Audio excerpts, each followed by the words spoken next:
حي على الفلاح.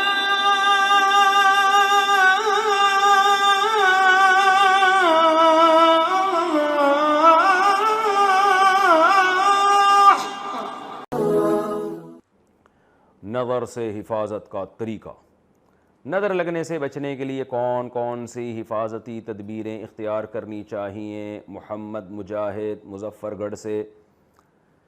بھائی ایک تو رات کو دعاؤں کا اہتمام کرنا چاہیے. سورہ فلق سورہ ناس 3 دفعہ پڑھ کے اپنے اوپر دم کریں. ایسے سورہ فلق پڑھیں، سورہ ناس پڑھیں، پھونک مارا پوری باڈی پہ، یعنی ہاتھ پہ پھونک مارا پورے جسم پہ پھیر لیا. اسی طرح اعوذ بکلمات اللہ التامہ من کل شیطان وہامہ ومن کل عین لامہ، یہ دعا پڑھنی چاہیے صبح و شام. 3 دفعہ پڑھ لیں، 5 دفعہ پڑھ لیں. اور جو چھوٹے بچے ہیں ان کو پڑھ کے بھی دم کر دیں. حدیث میں آتا ہے نبی صلی اللہ علیہ وسلم حضرت حسن حسین پر یہ رقیہ کیا کرتے تھے اس طرح سے. اور نظر سے بچنے کے لیے کچھ احتیاطی تدبیریں بھی ہیں. کوئی چیز بہت زیادہ اٹریکٹیو ہو، بہت ہی کوئی، یعنی نظر دیکھیں عام طور پہ جب لگتی ہے جب اچانک کوئی اچھمبے کی بات ہو جائے. جیسے آپ سائیکل پہ تھے، اچانک کروڑوں روپے آپ کے پاس آ گئے اور آپ کی بلڈنگیں بن رہی ہیں، تو ایک دم سے جو ہے نا جو کام ہوتا ہے تو لوگ پھر اس پہ نظر لگنے کا خطرہ ہوتا ہے. تو اپنی چیز کو آہستہ آہستہ ایکسپوز کیا جائے، آہستہ آہستہ لایا جائے.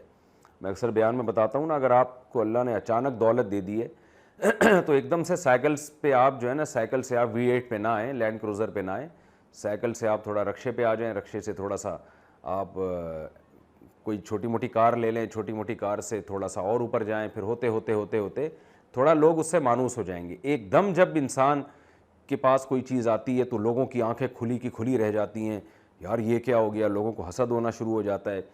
تو اس سے نظر لگنے کا خطرہ ہوتا ہے. تو جیسے یعقوب علیہ السلام کے جو 11 بیٹے تھے نا، ان کو یعقوب علیہ السلام نے کہا کہ مصر کے ایک دروازے سے داخل نہ ہونا جب شہر میں جاؤ گے، کیونکہ لمبے چوڑے ماشاءاللہ خوبصورت جوان بیٹے تھے. تو ظاہر ہے نظر لگنے کا خطرہ تھا. لوگ دیکھیں گے یار یہ اتنے خوبصورت بیٹے ایک باپ کے، کون خوش قسمت باپ ہے.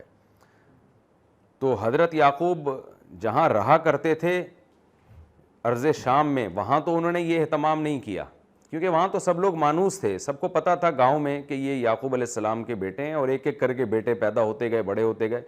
تو وہاں نظر لگنے کا خطرہ نہیں تھا. مصر میں خطرہ یہ تھا نا کہ ایک دم 11 بیٹے جوان خوبصورت جب ایک دروازے سے داخل ہوں گے، ایک آ رہا ہے، پھر دوسرا آ رہا ہے، پھر تیسرا اس کے پیچھے، چوتھا اس کے پیچھے، لوگ بولیں گے کون ہے بھائی یہ؟ سب بتائیں گے بھائی یہ بھائی ہیں، یہ سب سگے بھائی ہیں. تو ایسے موقع پہ خطرہ ہوتا ہے. اس لیے یعقوب علیہ السلام نے کیا کہا، بھائی ایک دروازے سے داخل نہ ہو، 2-4 ادھر سے چلے جائیں، 2-4 ادھر سے چلے جائیں، 2-4 اس دروازے سے چلے جائیں. تو اس سے ہمیں پتہ چلتا ہے کہ اچانک جب آپ کو کوئی چیز ملتی ہے یا کوئی اچھمبے کی بات ہو جائے تو اس میں نظر کا خطرہ زیادہ ہوتا ہے. تو اس کو آہستہ آہستہ ایکسپوز کرنا چاہیے. اور سب سے بڑی بات یہ ہے کہ ماشاء اللہ لا حول ولا قوت الا باللہ، اس دعا کا اہتمام کرنا چاہیے. جب بھی کوئی چیز، جب بھی آپ کسی کی تعریف کریں تو بولیں ماشاء اللہ، جو اللہ نے چاہا. یعنی اصل تو قابل تعریف اللہ کی ذات ہے. کوئی بچہ بہت خوبصورت ہے تو بھئی اللہ کی تعریف کریں، ماشاء اللہ کہنا چاہیے. کوئی گاڑی بہت اچھی دیکھیں. تو یہ کچھ احادیث میں طریقے ہیں نظر سے بچنے کے. باقی اس بارے میں وہمی بننا جائز نہیں ہے.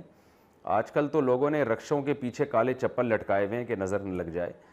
تو ٹرک کو نظر لگی تھی تو رکشہ بنا تھا نا، وہ رکشے کو بیچارے کو کیا نظر لگے گی؟ حلیم کی دیگ والا غریب آدمی بیچارہ وہ نظر سے بچنے کا اہتمام کر رہا ہوتا ہے. ٹھیک ہے اس کے لیے تو یہی بہت بڑا بزنس ہے، لیکن عام لوگوں کی نظر میں تو یہ بہت بڑا بزنس نہیں ہوتا نا. اس نے بھی جوتے لٹکائے ہوئے ہوتے ہیں عجیب سے. تو خام خواہ میں یہ وہم کی بات ہے. تو دعاؤں کا اہتمام کر لیں صبح و شام کافی ہے. اور کوئی بہت ہی زیادہ کوئی ایک چیز نمایاں ہونے والی ہو تو اس میں تھوڑا اہتمام کر لیا جائے. اور اہم بات یہ بھی ہے کہ اپنی چیزوں کو ہر شخص کے سامنے نمایاں نہ کیا جائے.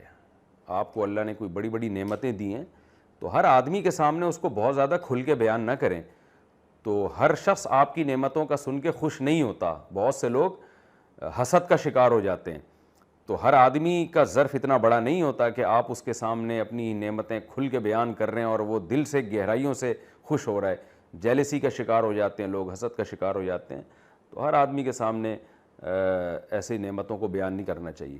اور بعض دفعہ انسان کو اپنی نظر خود بھی لگ جاتی ہے, خود بھی بہت اترانا شروع کر دیتا ہے, تو اس کا بھی خیال کرنا چاہیے, اللہ کا شکر ادا کرنا چاہیے, اترانا نہیں چاہیے. کوئی نعمت ملی ہے بھائی اللہ نے دی ہے, اللہ چاہے تو چھین بھی سکتا ہے, اس لیے اترانے کی ضرورت نہیں ہے. جب یہ کنڈیشن رہتی ہے انسان کی تو پھر نظر لگنے کا خطرہ انشاءاللہ کم ہو جاتا ہے.